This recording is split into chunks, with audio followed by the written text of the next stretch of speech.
How to post longer text on X or Twitter. Hello everyone, welcome to this channel. I'm Emily and I'm here to help you out today. So without any delay, let's get started. Now first of all, open up the X application on your device. Make sure that you're logged into your account.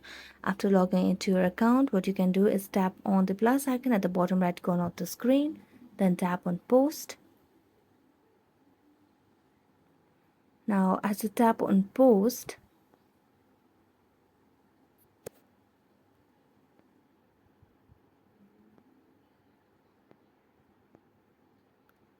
so what we're going to do is it will lead us to a page where you can post.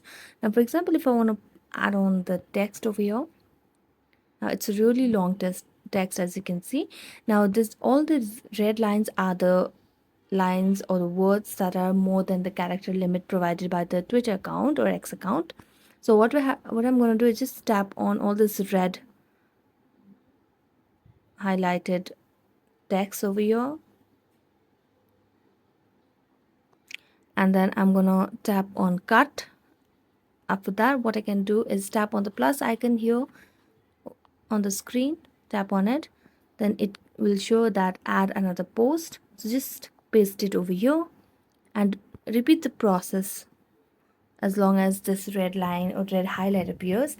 And if the text is really long, you might have to do it for 3 or 4 times more, but do it until this red highlight gets removed. After that, you'll be able to post your longer text on the X application. So thank you so much for watching this video. If you enjoyed it, don't forget to like, subscribe and hit the bell notification for more updates. That's it for today. See you next time.